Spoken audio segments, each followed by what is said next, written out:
प्रतिष्ठिता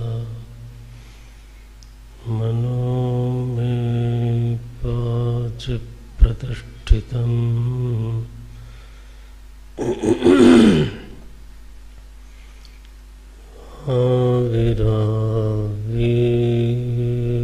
आविरावीर्मयेदि वेदस्य मानिस्थः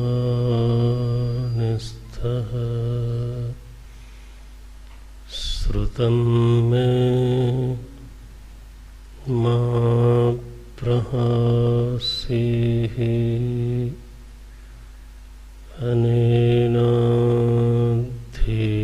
अनेनाधीतेन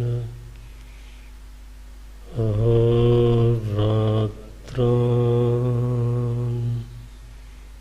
सन्ददामि श्रुतं वदिष्यामि सत्यं वदिष्यामि तन्माम् अवतु तद्वक्तारमवतु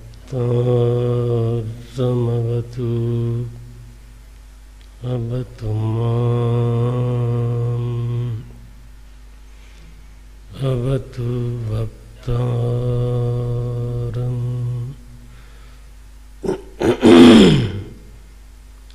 अवतु वक्तारम्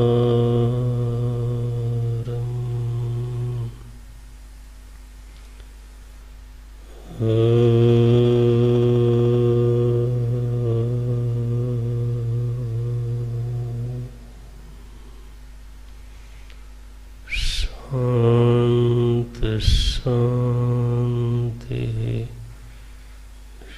शान्ति।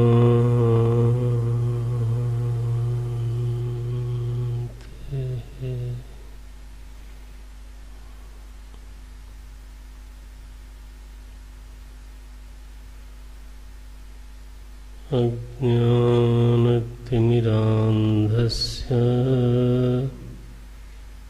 ज्ञानाञ्जनशलाकया चक्षुरुन्मीलितं येन तस्मै श्री गुरवे नमः। तस्मै श्री गुरवे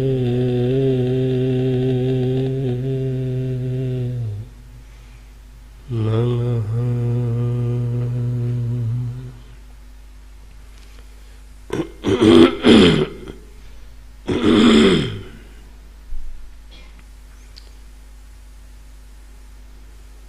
रूपं दृश्यं लोचनं दृक्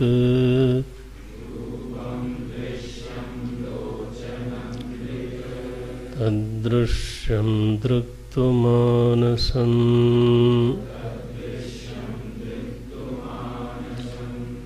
दृश्याधिवृत्तयः साक्षी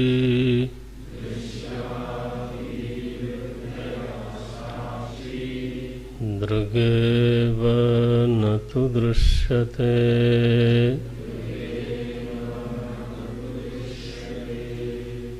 नीलपीतस्थूलसूक्ष्म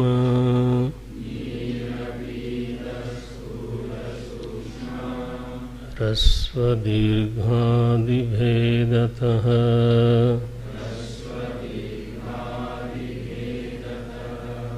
नानाविधानि रूपाणि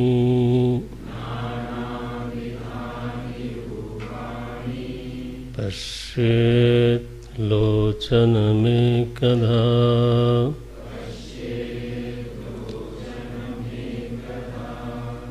आन्ध्यमान्द्यपटुत्वेषु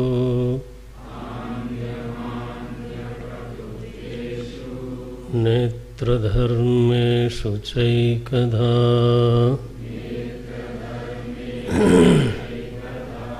संकल्पयेन्मनस्रोत्र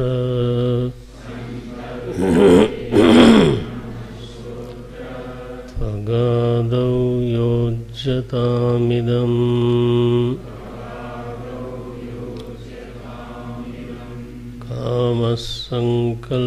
कामसंकल्पसन्देहौ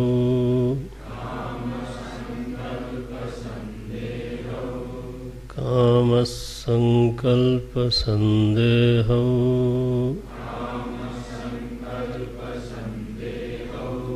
श्रद्धा श्रद्धे धृतितरे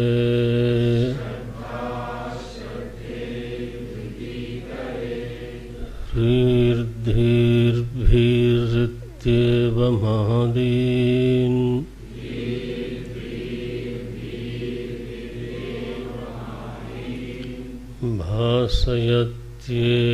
भासयत्येकदाचितिः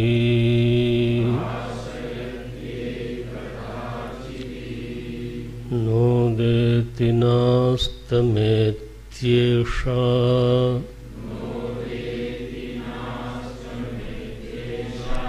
न वृद्धिं याति न क्षयम्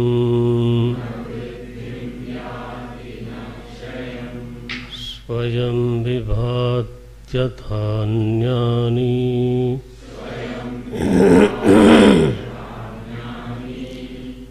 भासयेत् साधनं विना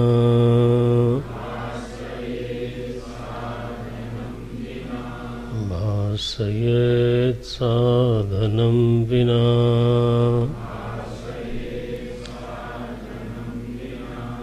नोदेति नास्तमेत्येषा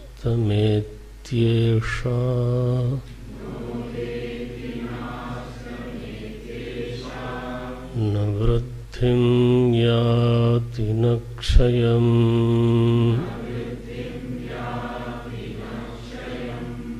स्वयं विभात्यथान्यानि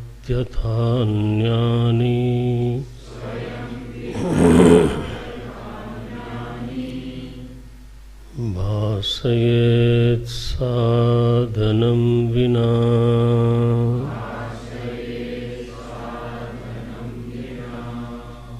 भासयेत् साधनं विना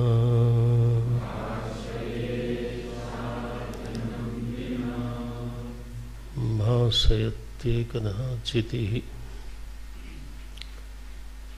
एकधा चितिः एव भासयेत्।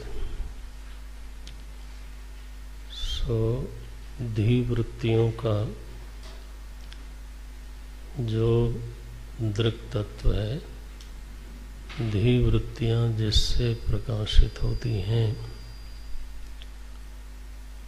औपचारिक रूप से चाहे तो ऐसा बोले, वृत्तियों का जो दृष्टा है, वृत्तियों का जो प्रकाशक है, ये औपचारिक संज्ञा है दृष्टा की। वास्तव में उसको दृष्टा कहना उचित नहीं है, लेकिन उपचार से हम लोग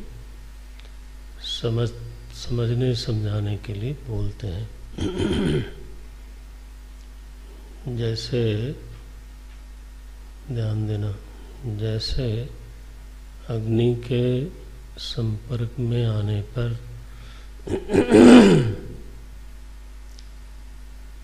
काष्ठ प्रज्वलित हो जाती है, लकड़ी जल जाती है। तो इस कारण से हम लोग बोलते हैं कि अग्नि दाहक है, बोलते हैं ना, अग्नि दाहक है। ये उपचार है, ये वास्तविकता नहीं है। अग्नि अपने स्वरूप में स्थित है, उसकी सन्निधि में लकड़ी आई और जल गई। आवाज कम है, पीछे बढ़ाना, हमारा नहीं। तो लकड़ी जल गई, वो सच्चाई है। जल जाना, ज्वलनशीलता, ये लकड़ी का धर्म है। वहीं पर अगर लोहा होता तो वो नहीं जलता, पत्थर होता तो वो नहीं जलता। तो ज्वलनशीलता, जल जाने का धर्म, ये लकड़ी में है, न कि अग्नि में। लेकिन हम लोग ऐसा बोलते हैं, अग्नि दाहक है, अग्नि ने जला दिया, है ना। ऐसा लगता है कि जलाने की क्रिया का कर्ता, जलाने की क्रिया का कर्ता अग्नि है, ऐसा लगता है। वो सही नहीं है। इसलिए साधारण व्यवहार करते समय आप चाहें तो कह दें कि अग्नि दाहक है, लेकिन ये याद रखना चाहिए कि ये वाक्य गलत है। अग्नि उष्ण है, यह वाक्य सही है। हाँ। अग्नि अपने स्वरूप में स्थित है, वो सही है। लेकिन अग्नि दाहक है, ये तो लकड़ी को देख करके अग्नि में आरोपित संज्ञा है। अग्नि के ऊपर ये आरोप लगा कि इसने जला दिया, वास्तव में उसने जलाया नहीं। दृष्टा संज्ञा ऐसी है, मानो देखने की क्रिया का मानो कोई करता हो, तब उसको बोलेंगे दृष्टा। कर्तृत्व का आरोप हो रहा है चेतन में, ये सही नहीं है। चेतन किसी क्रिया का कर्ता नहीं है। लेकिन चूंकि धी वृत्तियां दिखाई देती हैं, चूंकि बुद्धि वृत्तियां मालूम पड़ती हैं, इसलिए ये आरोप हुआ, दृक् तत्व में यह आरोप हुआ कि जो दृक् तत्व है वो वास्तव में दृष्टा है। दृष्टा नहीं है, वो केवल दृक् है। इसलिए आचार्य ने लिखा दृगेव, प्रथम श्लोक में, दृगेव न तो दृश्यते। दृग मात्र है, उसका एक नाम ये रखा, दूसरा नाम रखा साक्षी। दृश्याभिवृत्तया साक्षी। और अब तीसरा नाम ले रहे हैं, भासयति एकदा चिति। यह जो साक्षी है, यह जो दृंग मात्र वस्तु है, वस्तु शब्द का अर्थ समझना, वसति इति, जो रहे, जो हो, उसको वस्तु बोलते हैं। जो न रहे उसको अवस्तु बोलते हैं। तो समाज में जो भाषा प्रचलित है, कई बार वो दर्शन शास्त्र में तो भ्रम पैदा करती है ना। हम लोग समाज में वस्तु शब्द प्रायः जड़ वस्तु के लिए बोलते हैं, लोग आक्षेप करते हैं व्यक्ति को वस्तु बना दिया। तो फिर क्या है, व्यक्ति अवस्तु है। इस तरह की बात बोलते हैं लोग। तो समाज की भाषा को दर्शन पढ़ते समय मत लगाना। आपको मालूम होना चाहिए कि उसकी परिभाषा क्या है, वास्तव में किसको बोलते हैं वस्तु। तो असल में तो चेतन ही वस्तु है, क्योंकि वसत ही वही तो रहता है। दृक् मात्र ही वस्तु है, साक्षी ही वस्तु है। बाकी चीजें वस्तु हैं कि नहीं है वो देखा जाएगा, है ना। लेकिन चेतन तो वस्तु है ही है। तो यह जो साक्षी संज्ञा प्राप्त वस्तु है, जिसको दृङ् मात्र कहा गया, तो अब आचार्य बोलते हैं वो चिति है। भासयत एकधा चिति। अपने श्लोकों का आश्रय लेकर के जो साधक है, हाँ, साधना करता है। इसलिए तो पढ़ाई करना और साधना करना, इसमें हो सकता है कभी कभी भेद हो। अब यूनिवर्सिटी में लोग पढ़ाई करते हैं, उनमें से होगा कोई साधक भी होगा, तो मैं कह नहीं सकता। हाँ, वो तो फिर पढ़ाई करने वाला है। आप क्या पढ़ते हो? बोले दर्शन शास्त्र पढ़ता हूँ। गुरुकुल में तो पढ़ाई नहीं करता आदमी। ये तो प्रमाण व्यापार है। वेदांत प्रमाण है, और जब यदि ठीक से उसको बोलने वाला मिल जाए और ठीक से उसको ग्रहण करने वाला श्रोता मिल जाए, पात्र मिल जाए, तो श्रवण तो साधना है। श्रवण कोई पढ़ाई थोड़ो है। आत्मा वारे द्रष्टव्य, श्रुति माता ने कहा आत्मा ही देखने लायक चीज है। क्या करना चाहिए देखने के लिए? श्रोतव्य, पहला साधन है श्रवण। श्रोतव्य, मंतव्य, निदिध्यासितव्य, मनन करना चाहिए और ध्यान भी करना चाहिए। एक साथ तीनों करना चाहिए। जो सुने उसको गुने,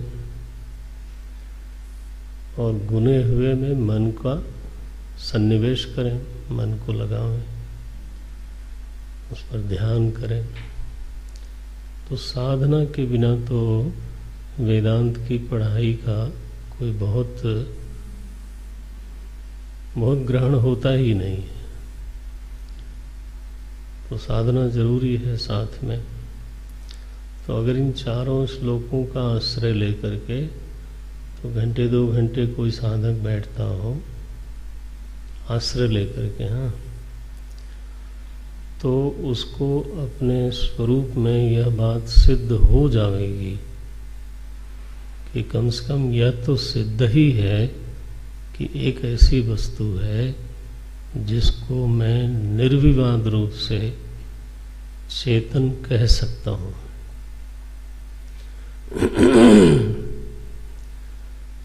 चेतन है कि नहीं ये विवाद का विषय नहीं है। विचार करने वालों की दुनिया में अभी भी ये विवाद का विषय है कि कोई चेतन नाम की चीज है भी कि नहीं है। बल्कि विवाद तो ऐसा भी है कि शरीर से इतर मन नाम की भी कोई चीज है कि नहीं है। बड़े बड़े विद्वान इस पर तो विचार करते हैं। ज़्यादातर लोगों का, भौतिक विज्ञानियों का ज़्यादातर यही मत है कि शरीरेतर समझते हो ना, शरीर से भिन्न, शरीर से इतर। तो शरीरेतर, शरीर से भिन्न कोई मन नाम की वस्तु है कि नहीं, इस विषय पर ही विवाद है। तो शरीर से भिन्न अगर मन को स्वीकार कर लिया जाए तो पूर्व जन्म को स्वीकार करना पड़ेगा। छोटी सी बात मानने के बाद अगली बात आपको माननी ही पड़ेगी। भाई शरीर से अगर पृथक वस्तु है मन, तो जब ये शरीर नहीं था है, तब भी उसको कहीं तो बोलो कहीं तो होना चाहिए, तो पूर्व शरीर में था, तो पूर्व जन्म को तो मानना पड़ेगा फिर। और अगर पूर्व जन्म भी मान लिया तो फिर पश्चात जन्म को भी मानना ही पड़ेगा, क्योंकि मन इतना सूक्ष्म है कि अग्नि उसको जला नहीं सकती। स्थूल वस्तु सूक्ष्म वस्तु का बाधक नहीं होती, है ना। ये बात समझनी चाहिए। तलवार से आकाश को काटा नहीं जा सकता। क्यों? आकाश सूक्ष्म है। तलवार से वायु को नहीं काट सकते, तलवार से अग्नि को नहीं काट सकते। अग्नि माने टेम्परेचर। तलवार से पानी को नहीं काट सकते। तलवार तो पृथ्वी तत्व है ना, सबसे स्थूल।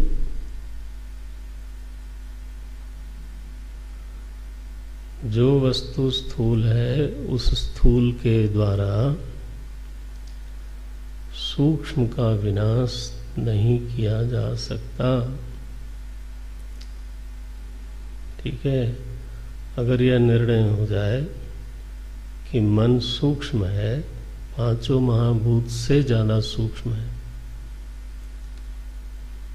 तो पांचों महाभूत का जो विषय है वो तो इंद्रियां ही देख लेती हैं, और इंद्रियों को भी जो देखने वाला है वो उससे भी सूक्ष्म है।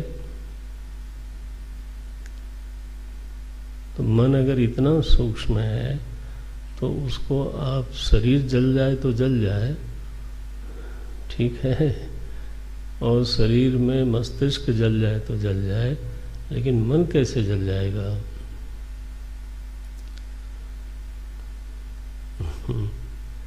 और अगर मन नहीं जलेगा तो फिर वो कहाँ जाएगा? अपनी स्मृति, अपने संस्कार, अपने स्वभाव को लेकर के वो कहीं तो जाएगा। ठीक है ना।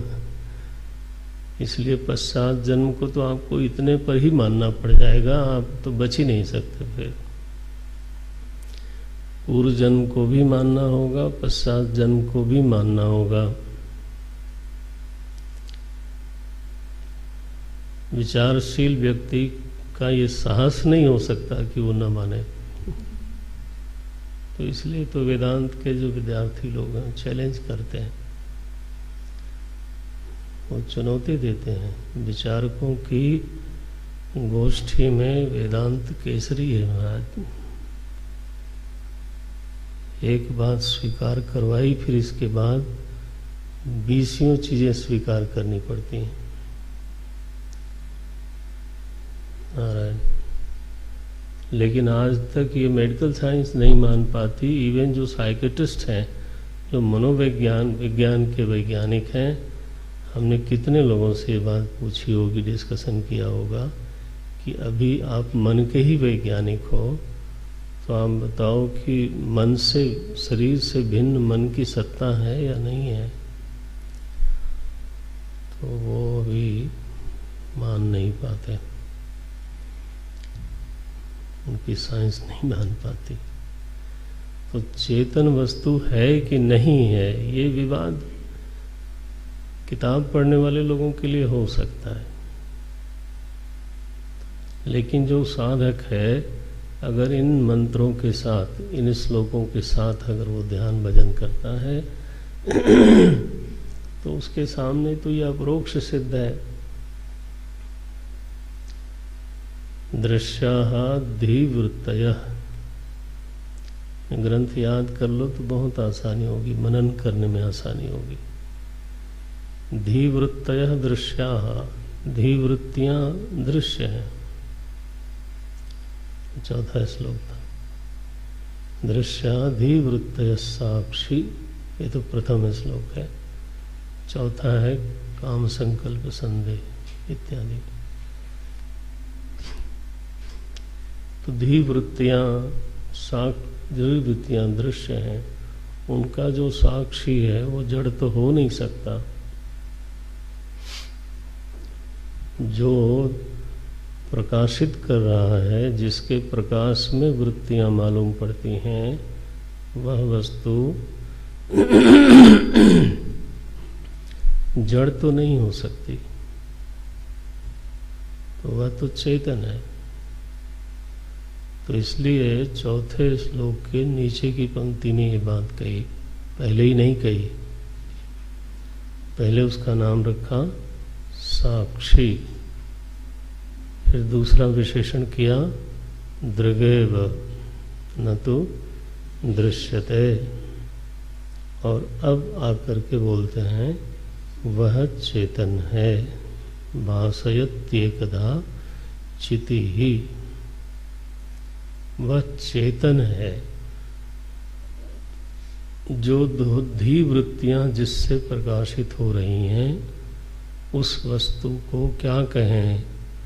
बोले उसको चेतन कहो। तो कल हम लोगों ने कुछ निर्णय निकाले थे कि जो मूल दृक् तत्व है वह चेतन है।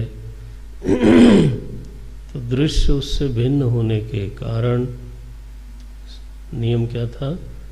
दृष्टा और दृश्य में भेद होता है। पहला नियम तो यही था। तो चेतन से दृश्य भिन्न हुआ तो फिर दृश्य में जड़ता माननी पड़ेगी। जड़ का एक लक्षण और भी है, जो परप्रकाश है वो जड़ है, जो स्वप्रकाश है वह चेतन है। समाज में साधारण व्यवहार में जो चेष्टाहीन है उसको जड़ बोलते हैं, ठीक है। और जो सक्रिय है, चेष्टा करता है, हम लोग उसको प्राय बोलते हैं ये चेतन है। कोई कीड़ा हो, चलता फिरता हो, कुछ थोड़ा हिलता डुलता हो तो हम बोलते हैं ये चेतन है, ठीक है। और पत्थर वैसे का वैसा पड़ा हुआ हो, ठीक है, तो हम क्या बोलते हैं? ये जड़ है। ये परिभाषा गलत है। ये परिभाषा नहीं है कि यस् चेष्टते तच्चेतनम, जो चेष्टा करता है वह चेतन है, गलत है। जिसमें क्रिया होती है वह चेतन है, गलत है। क्रिया तो प्रकृति का धर्म है। क्रिया विक्रिया संस्क्रिया ये तो प्रकृति का धर्म है, चेतन का धर्म थोड़ो है। नारायण, चेतन का लक्षण क्या है? पहले तो अपनी परिभाषाएं ठीक कर लेनी चाहिए। चेतन का लक्षण क्या है? बोले जो स्वप्रकाश है वह चेतन है। दृक् एव न तो दृश्यते, साक्षी चिति। तो तद भिन्न होने के कारण से जो दृश्य है वो जड़ है, ऐसा हमको कहना पड़ेगा। तो अब ये बात थोड़ी सी पचानी पड़ेगी धीरे धीरे कि जो बाहर का दृश्य है, चाहे वो चेष्टावान दिखाई दे, चलता फिरता दिखाई दे, बोलता सुनता दिखाई दे, तो भी दृश्यत्वात् जड़। तो ये सूत्र बनाना ही पड़ेगा। यदृश्यम तद जड़म, जो दृश्य है वो जड़ है। अब इसमें जब तक हमारी अपनी निष्पत्ति नहीं बन पाती तब तक विचार करना चाहिए, बार बार विचार करना चाहिए, साधना करनी चाहिए। यह सत्य मेरा अपना हो जाना चाहिए। सहारा भले ग्रंथ का लिया जाए, सहारा भले श्रवण का लिया जाए, लेकिन यह सत्य फिर किताब का ही नहीं रहना चाहिए, आपका अपना होना चाहिए। जड़ कहने से मैं किसी को बुरा नहीं कह रहा हूँ।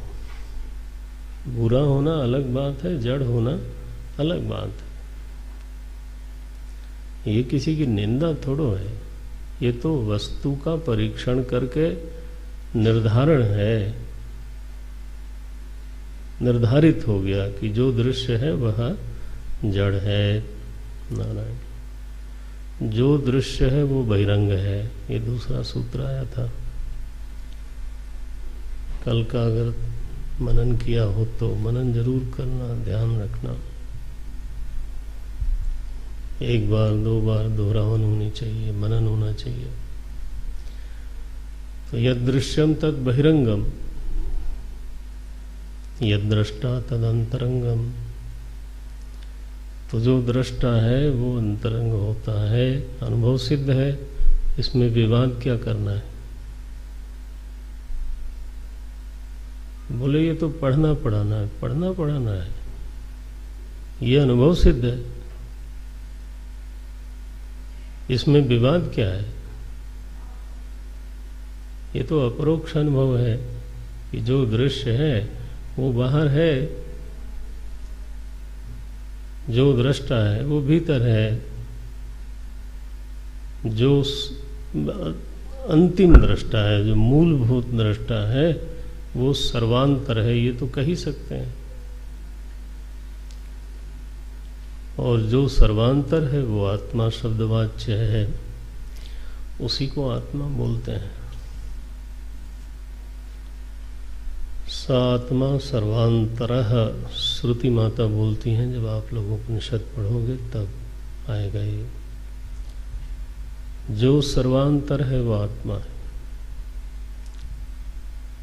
जो किंचित भी बहिरंग है, जैसे बुद्धि, बुद्धि अंतरंग होते हुए भी दृष्टा की अपेक्षा से बहिरंग है। तो जो चीज जैसे ही बहिरंग होती है वो पराई हो जाती है। आप क्या बोलते हो, ये बाहर के आदमी बाहर के आदमी है माने क्या, पराये है, यही ना।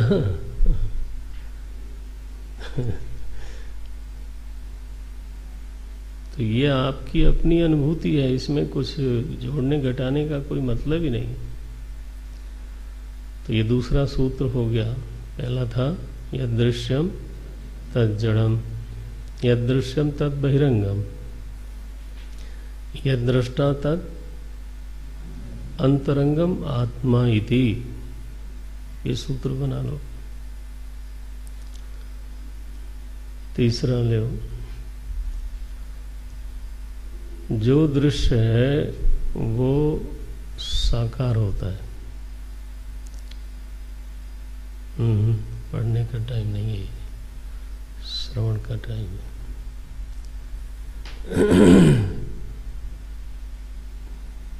ध्यान से इसको अपने में घटाओ उसको। जो दृश्य होता है वो साकार होता है। साकार माने बोलना सीखो। हाँ, साकार माने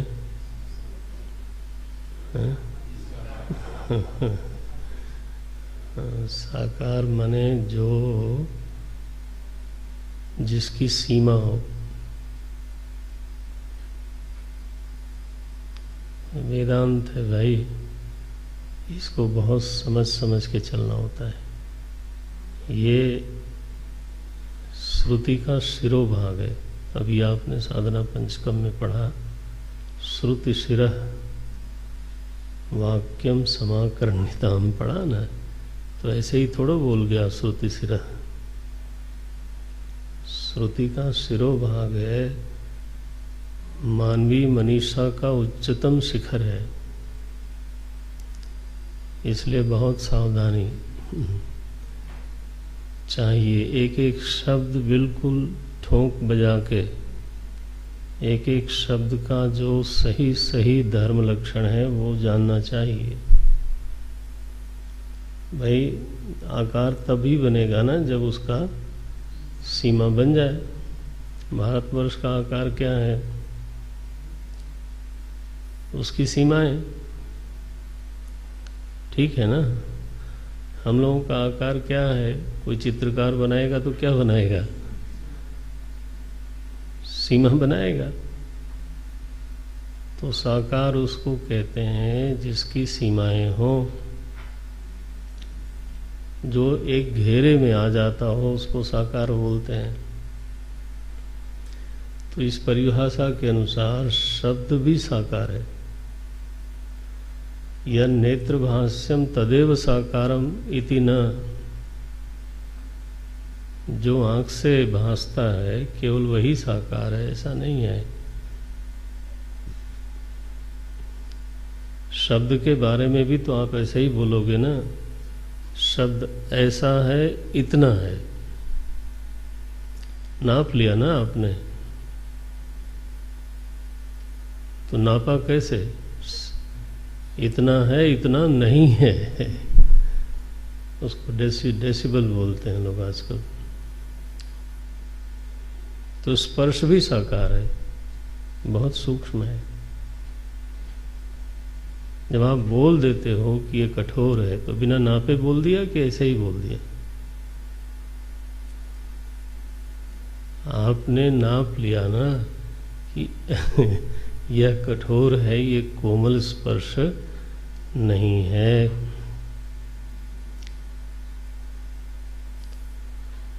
तो शब्द भी साकार है, रूप भी साकार है, स्वाद भी साकार है।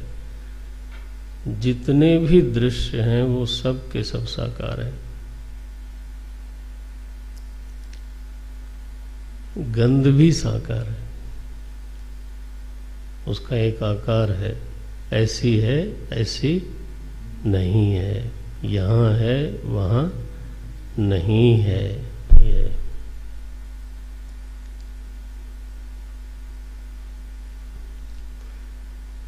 राग का भी आकार है, द्वेष का भी आकार है, भय का भी आकार है। आकार माने नीला पीला को केवल आकार नहीं बोलते। तो ये परिभाषा बना लो, जमा लो, फिर ये सूत्र उस पर ले आओ। जो दृश्य है वो जरूर साकार होगा। साकार नहीं होगा तो वो ग्रहण ही नहीं होगा। You cannot conceive it. Anything which can be conceived has the boundary. साकार माने anything which have the boundary. साकार उसी को बोलते हैं जिसकी बाउंड्री हो। तो इसलिए मैंने कहा गंध की भी एक बाउंड्री है, स्पर्श की भी एक बाउंड्री है। थोड़ा आप लोग और तैयार हो जाओ तो मुझे अंग्रेजी बोलने की ज़रूरत नहीं पड़ेगी। ये तो मुझे अभी समझाने का आग्रह मन में है, इसलिए ये सब बोल रहा हूँ। मुझे बोलने में लगता है कभी कभी किन्हीं विद्वान लोगों ने ऐसा भी कहा, सुना होगा सीडी, बोले बीच में अंग्रेजी क्यों बोलते हो? वो तो ऐसा लगता है कि सुस्वादु भोजन में कंकड़ आ गया।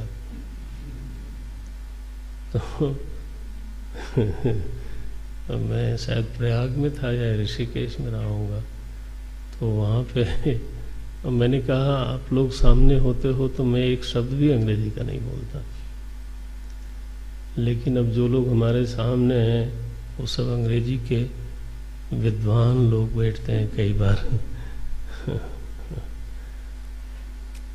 भट्टाचार्य भट्ट माने समझते हो ना, शूरवीर, उसको व्यंग बना दिया लोगों ने। अच्छा चलो छोड़ो उसको।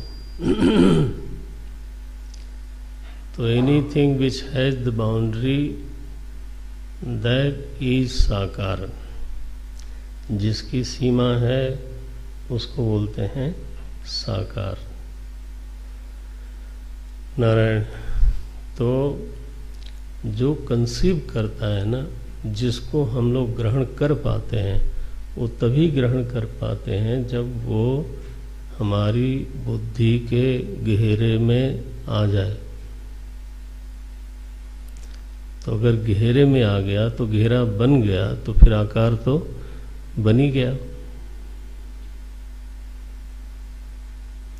और जो हमारी बुद्धि के घेरे में नहीं आएगा उसको मैं ग्रहण नहीं कर सकता।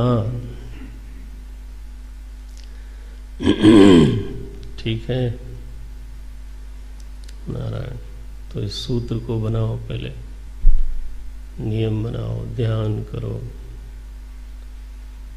जो दृश्य है वो सभी का सभी साकार है। अच्छा चलो साकार कह लो, ससीम कह लो। एक दूसरा शब्द है ससीम है। वेदांत का असली शब्द बोल देता हूं, वो परिच्छिन्न है। ये शब्द सुना होगा अब आप लोगों ने।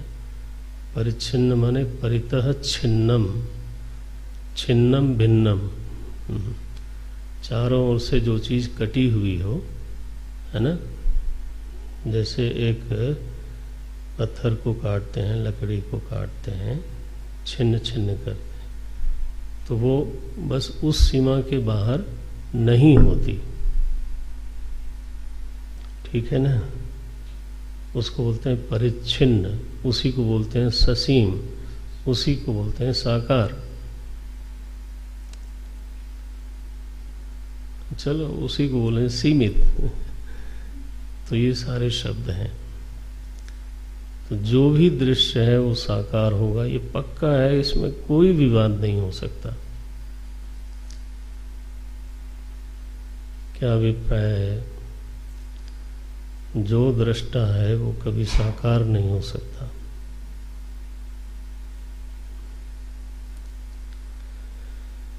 साकार होगा तो दृश्य बन जाएगा, क्योंकि आकार तो तभी हम बोल सकते हैं ना जब वो दृश्य बने।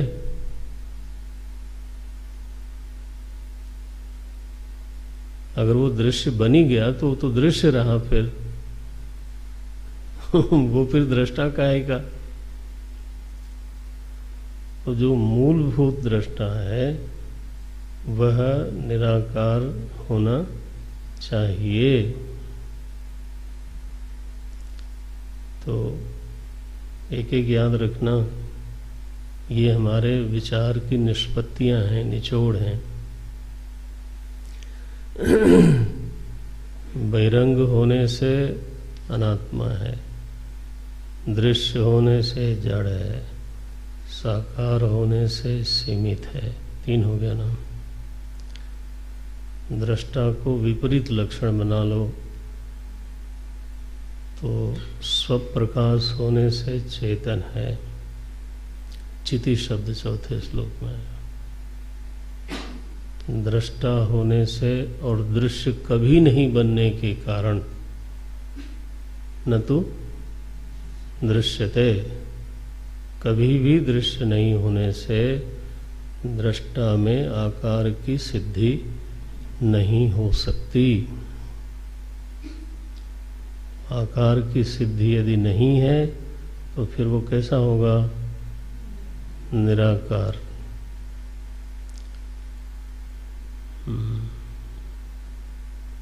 दृष्टा निराकार होगा।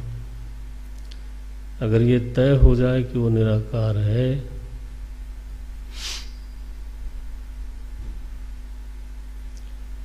तो फिर ये तय हो गया कि वो अनंत है।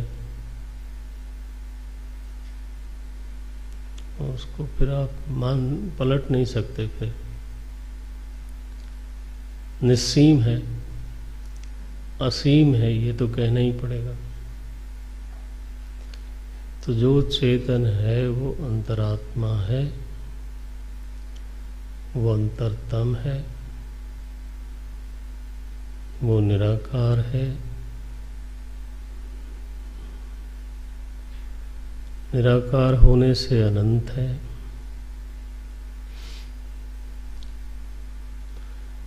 निराकार होने से वो असंग है।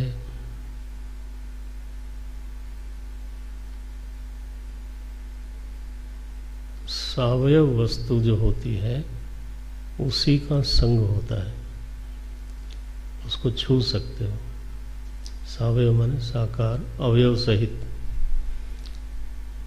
जैसे वायु को छू लेते हो आप, या वो आपको छू लेती है। आकाश को छू सकते हो?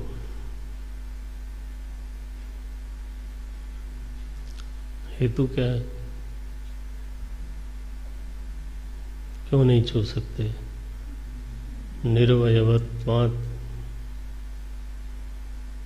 निराकारत्वात्, निरंशत्वात्। हेतु के अर्थ में पंचमी लगाते हैं, त्वात्।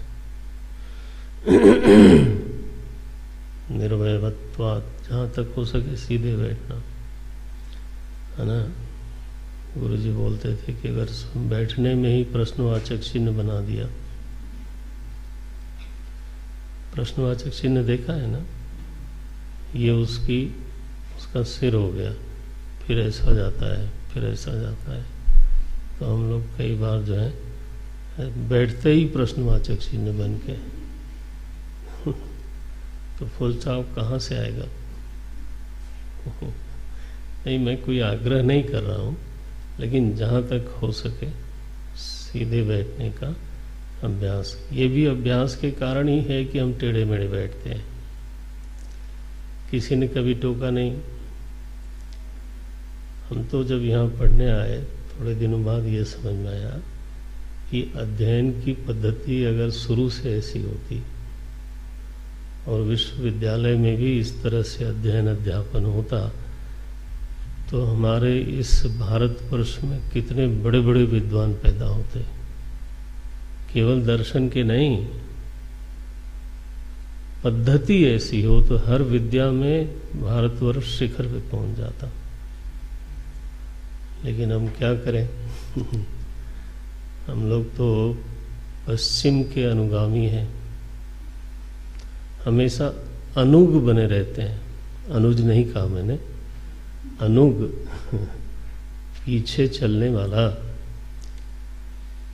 अब वहाँ का विद्यार्थी क्लास में बैठ के सिगरेट भी पी रहा हो और टीचर पढ़ा रहे हो और कोको कोला उसके सामने रखा हुआ हो, ऐसा सुना है मैंने।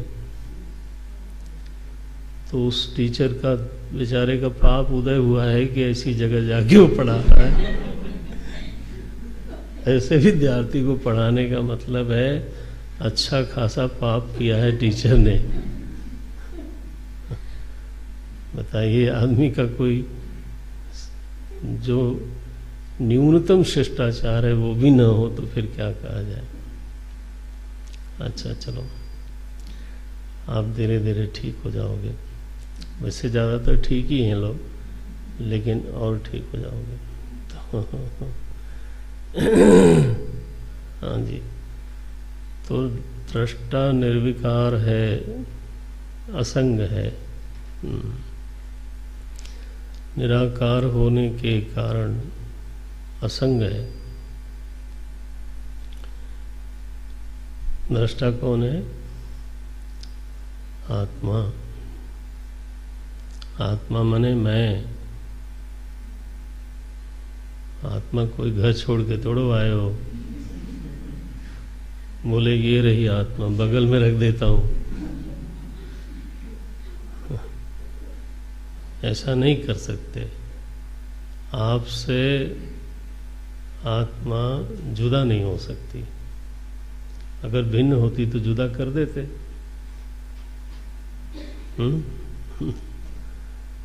ऐसा नहीं हो सकता।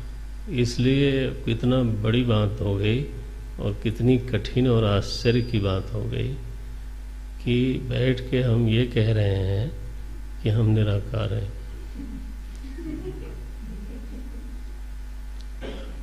साक्षात आकार लिए बैठे हैं, लेकिन अब चूंकि अब विचार मार्ग पे चले तो ये निर्णय हो रहा है कि आप वास्तव में स्वरूपतः निराकार हो, और निराकार होने से अच्छा अभी दृष्टा ही बोल लो, आत्मा बोलूंगा तो भारी न पड़ जाए। दृष्टा निराकार है, निराकार होने से असंग है। ये अगला सूत्र ले लेना। असंग होने से निर्विकार है। ऐसे धीरे धीरे बढ़ाना चाहिए।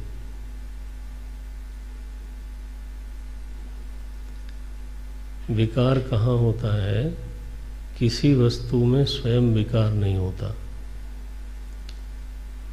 किसी वस्तु में, एक सूत्र है वेदांत में, स्वात्मनि क्रिया विरोधात, ये याद रखना, लिख लो, लिख भी लो, याद भी कर लेना। स्वात्मनि क्रिया विरोधात, किसी वस्तु का अपने आप में क्रिया नहीं हो सकती। ये न्यूटन ने जब कहा तो लोगों ने बहुत तालियां बजाई, है ना। न्यूटन के जड़त्व का सिद्धांत यही है कि जो वस्तु जैसी है वैसी ही रहना चाहती है, वैसी ही बनी रहती है तब तक जब तक उस पर कोई बाहरी दबाव न आवे। यही ना आपके आदिकाल में ये सूत्र आया है, स्वात्मनि क्रिया विरोधात, किसी वस्तु का स्वयं में क्रिया का विरोध है, क्रिया नहीं हो सकती। तो लोहे में जंग तब लगती है जब उसमें जल मिश्रित वायु का स्पर्श होता है, ठीक है ना। लोहा अपने आप में थोड़ा जंग लग जाता है उसमें।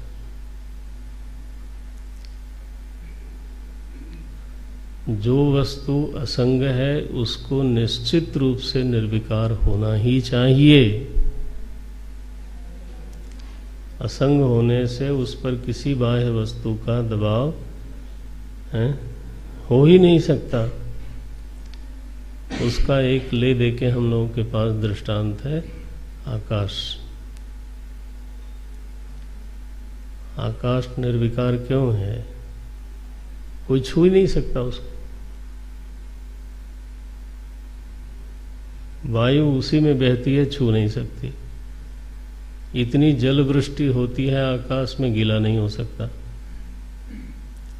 आग लग जाए गर्म नहीं हो सकता। ये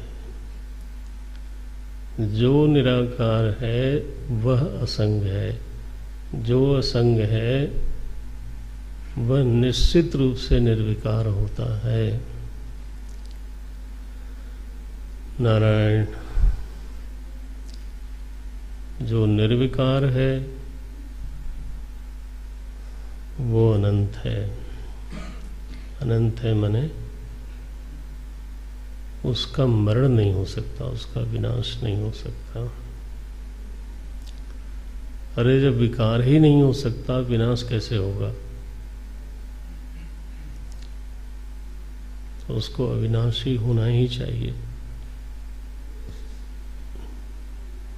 तो तय हो रहा है कि जो दृष्टा है वो अविनाशी है, वो निर्विकार है, वो असंग है, वो निराकार है, वो चेतन है, वो अंतरात्मा है, वो निस्सीम है, अपरिच्छिन्न है।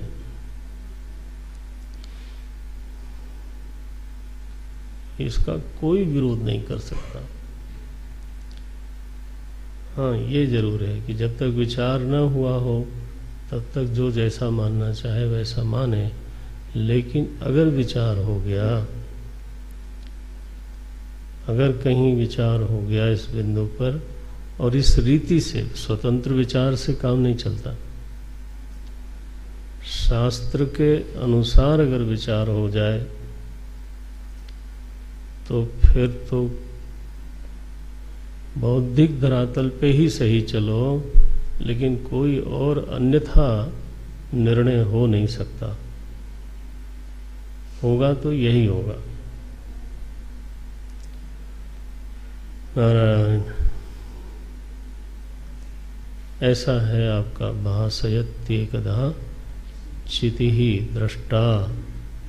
यह बात अब बोलते हैं 5वें मंत्र में। अब ये तो आपका अनुभव ही है, अगर साधक है तो सभी लोगों का ही अनुभव है। निष्ठा भले न हो लेकिन अनुभव तो है ही है, अनुभूत सिद्धि है। लेकिन उसको बोलते हैं 5वें मंत्र में क्या बोलते हैं? न उदेति। जो चिति तत्व 4थे श्लोक में कहा गया, वह चिति तत्व, देखना ग्रंथ, उसका उदय नहीं होता। उदय नहीं होता माने जन्म नहीं होता। अब गीता जी में कृष्ण भगवान जब बोलते हैं न जायते, तो लोगों को कई बार मरने के बाद सुनाया जाता है। कई बार हमारे समाज में देखा होगा, शव पड़ा है बेचारा, अब सुन नहीं सकता, उस समय अपना शुरू हो जाते हैं पाठ करना। जब सुनने लायक थे तब पता नहीं क्या क्या सुन रहे थे। अब मरा गए तो हाँ, अब सुन रहे हैं न जायते म्रियते वा कदाचित। तो अब देखो यहाँ क्या बोल रहे हैं, न उदेति न अस्तम एति। अस्तम एति माने न म्रियते, उसका अस्त नहीं होता, उदय नहीं होता, माने जन्म नहीं होता और मरण नहीं होता, निर्विकार होने के कारण। न वृद्धिम याति, उसमें कोई वृद्धि नहीं होती। वृद्धि होना कोई अच्छी बात थोड़ो है, वो तो एक प्रकार का विकार है। विकार माने क्या होता है? विकार माने होता है पूर्वावस्था का त्याग।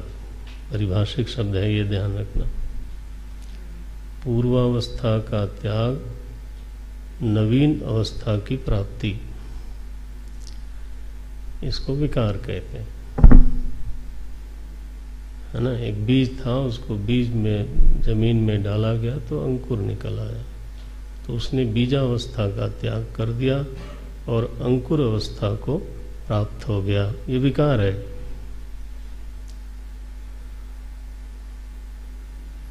गर्भ में कोई था, अब वो भूमिष्ठ हो गया, तो हमने बोला जन्म हो गया। अब क्या है? बोले बढ़ रहा है बच्चा। तो बढ़ रहा है माने क्या? पूर्वावस्था का त्याग होता जा रहा है, नवीन अवस्था की प्राप्ति हो रही है। तो जब तक तो अनुकूल वृद्धि होती है तो हम लोग बोलते हैं बढ़ रहा है। इसके बाद 40 वर्ष का हुआ, फिर लगा यार पढ़ने में दिक्कत होती है। तो पहली बार जब मुझे दिक्कत होने लगी तो डॉक्टर साहब के पास गया, तो उन्होंने कहा आपकी आयु क्या है? मैंने कहा 40 वर्ष होने वाले, पूरा होने वाले हैं। बोले 1 नंबर का चश्मा लगा देते हैं। मैंने कहा चेक तो कर लो आप पहले। बोले कर लिया चेक, बिना पूछे बिना मशीन चढ़ाए 1 नंबर दे दिया हमारा, वो सही निकला। अब बढ़ रहा है? बोले नहीं, अब बूढ़े हो रहे हैं। कुछ नहीं हो रहा है, पूर्वावस्था का त्याग हो रहा है, नई अवस्था की प्राप्ति हो रही है। लेकिन हम लोग अपने अनुकूलता प्रतिकूलता के अनुसार ये सब बोलते रहते हैं। फिर और जरा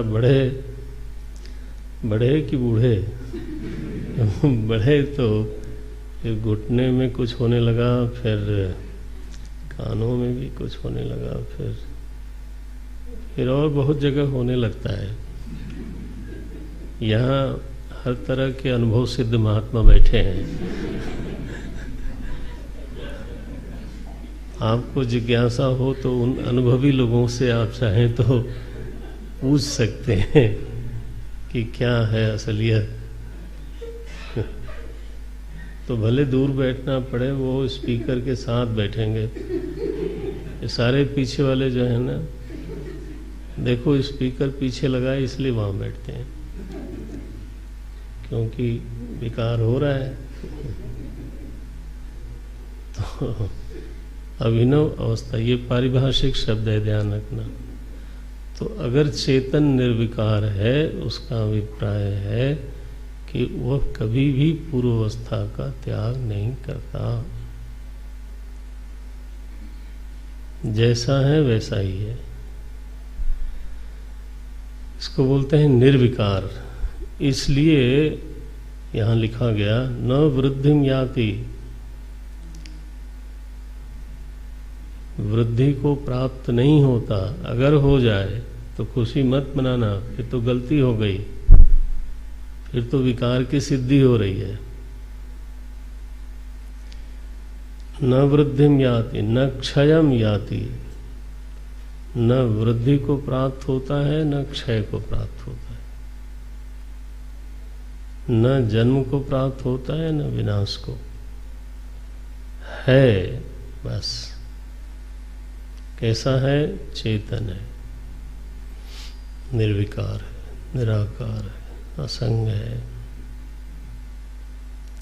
इस तरह से लेना चाहिए। अब आगे लक्षण, चेतन का लक्षण ये करते हैं। जीवन भर के लिए 2 पंक्तियां याद रहनी चाहिए। चेतन किसको कहते हैं वेदांत में? बोले स्वयं विभाति, ये लक्षण है चेतन का, ये लक्षण है स्वयं विभाति। अथ अन्यान भासयेत, पंक्ति देखना, अथ अन्यान भासयेत, और दूसरों को भी प्रकाशित करता है। प्रकाशित करता है ये उपचार है। हाँ, प्रकाशित करता है माने उसकी उपस्थिति में दूसरे भी प्रकाशित हो जाते हैं। तमेव भान्तम अनुभाति सर्वम। नारायण, ये लक्षण किया। स्वयं विभाति अथ अन्यान भासयेत। कथम भासयेत? साधनम बिना।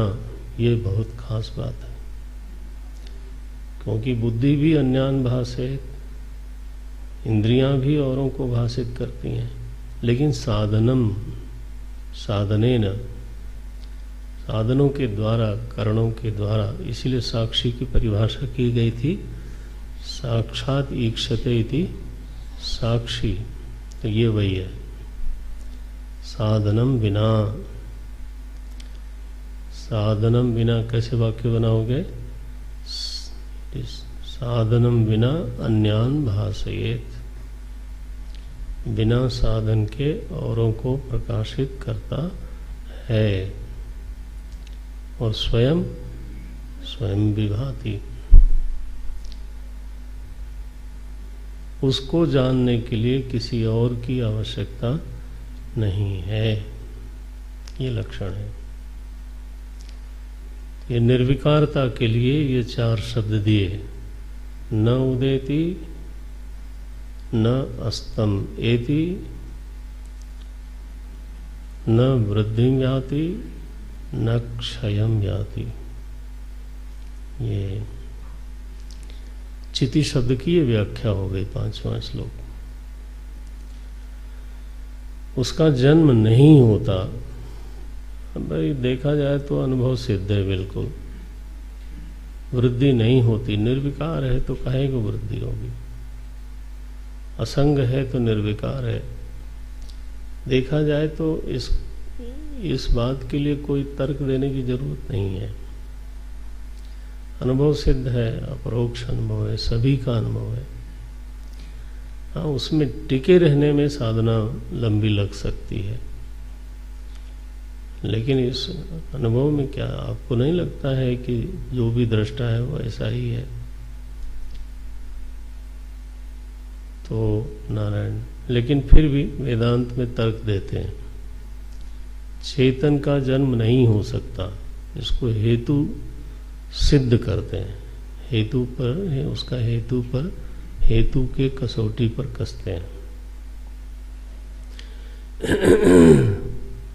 वो कहते हैं कि 4 तरह का अभाव होता है। अभाव जो है, जो चीज है ही नहीं, वो 4 प्रकार की है। बोले कमाल के लोग हैं, जो चीज है नहीं वो 4 प्रकार की है। अभाव 4 प्रकार का होता है। देखो अपने आचार्यों का, अपने ऋषियों का बुद्धि वैभव, पश्य विचार वैभवम। तो हम लोग तो धर्म को बचपन से यही समझते थे कि दिवाली दशहरा मना लेना ही धर्म है, विश्वास रखना चाहिए, प्रश्न नहीं करना चाहिए। माता जी सिखाती थी लोगों को, बच्चे लोगों को सिखाती हैं, श्रद्धा रखा करो। वहाँ और जब हम लोग दर्शन पढ़ने शुरू करते हैं तो लगता है कि कितना तर्क करते हैं लोग, कितना विचार होता है इनके। तो अभाव 4 प्रकार का हुआ। एक वस्तु पैदा नहीं हुई तो पहले उसका अभाव था। घट उत्पन्न नहीं हुआ था तो उसके पहले घट का अभाव था। उसको बोलते हैं प्राग अभाव। उसका नाम रख लो, प्राग अभाव। और घट टूट गया तो फिर से उसका अभाव हो गया, तो उसको बोलते हैं प्रध्वंसा भाव।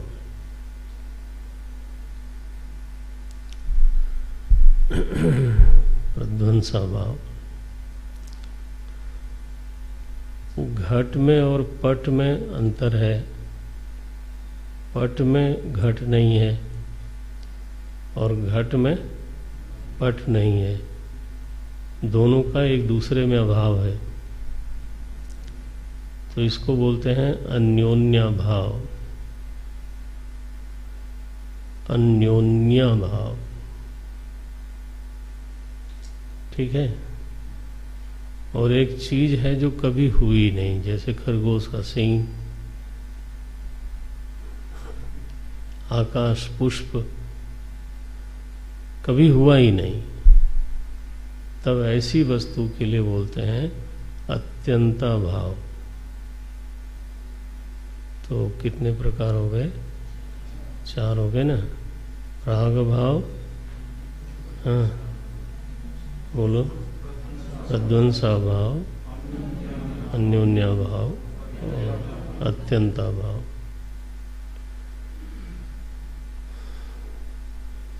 अभी आप थक गए हो कि कुछ चलाएं आगे? चलेगा? अच्छा, क्योंकि समय तो नहीं है हमारे पास। 2 तारीख को ये लोग जो हैं डेकोरेशन करेंगे कि पढ़ाई करेंगे? क्यों भाई? पढ़ाई करेंगे तो दिन भर डेकोरेशन कर लेना। 3 को समाधि दिवस है, 4, 5 को मैं जा रहा हूँ कि 6 को हैं? 6 को। तो यही है। अच्छा, तो आप पढ़ लो थोड़ा। क्या बोलते हैं, अगर किसी चीज का प्रागभाव है तब उसका जन्म होगा। जैसे घट का प्रागभाव है तब ये सिद्ध होगा कि घट का जन्म हुआ। तब हम बड़े विश्वास से बोल सकते हैं कि देखो ये घट नहीं था, मैं जानता हूं, मैंने देखा था, तो अब ये आया है, इसलिए घट का जन्म हुआ। घर में वो शिशु नहीं था, हम देखते थे, लेकिन अब वो शिशु आ गया। तो शिशु की उत्पत्ति का प्रमाण ये है कि उसके प्राग भाव को हमने देखा, तभी ये सिद्ध होगा कि इसका जन्म हुआ। और मरण की सिद्धि भी तब होगी जब अब उसका हम भाव देख करके फिर प्रध्वंसा भाव देखें कि अभी तो मैंने कल बात करी है, लोग ऐसे बात करते हैं आपस में, कल तो मैं उनसे मिला था, आज नहीं रहे। आज नहीं रहे माने क्या? उनका प्रध्वंसा भाव हो गया। तो बिना प्रध्वंसा भाव को देखे, प्रध्वंसा भाव भी देखे और भाव भी देखे, किसी का भाव ही नहीं देखा हमने, तो प्रध्वंसा भाव की सिद्धि कैसे होगी? तो पहले भाव देखे, फिर इसके बाद उसका प्रध्वंसा भाव देखे, तब सिद्ध होगा कि अब वो नहीं रहे, उनकी मृत्यु हो गई, उनका प्रध्वंस हो गया। तो प्राग भाव की सिद्धि के बिना जन्म की सिद्धि होती नहीं। समझते हुए फिर थोड़ा अपने सहारे के लिए लिखो, लेकिन समझो उसको। हाँ, प्राग भाव की सिद्धि के बिना जन्म की सिद्धि कभी नहीं हो सकती, और प्रध्वंसा भाव की सिद्धि के बिना मृत्यु की सिद्धि कभी नहीं हो सकती। बिल्कुल हेतु पक्का है। अब अगर हम ये माने कि चेतन का प्राग भाव था, अगर किसी ने जिद कर रखी हो कि नहीं चेतन का भी जन्म होता है, तो उसको कहना ही पड़ेगा कि चेतन का पहले प्राग भाव था। अगर प्राग भाव था तो उस प्राग भाव को किसने देखा? चेतन ने कि जड़ ने? अगर चेतन उसको देखने के लिए पहले से ही था तो उसका प्राग भाव कहाँ हुआ? चेतन के प्राग भाव की सिद्धि कभी नहीं हो सकती।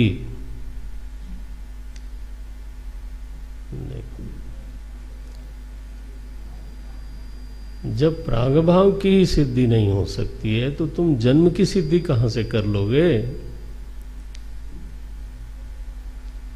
तो चेतन तो है, निरंतर है, बस उत्पन्न हुआ ये तो आप तो किसी के मुंह में जबान नहीं कि बोल सके, उत्पन्न नहीं हो सकता। उत्पन्न अनुभव करने के लिए या जानने के लिए या सिद्ध करने के लिए तो ये कहना ही पड़ेगा कि उसका प्राग भाव हमने देखा। तो तुम क्या थे? नारायण। और इसी तरह से अगर चेतन का प्रध्वंस हो गया तो फिर प्रध्वंसा भाव किसने देखा?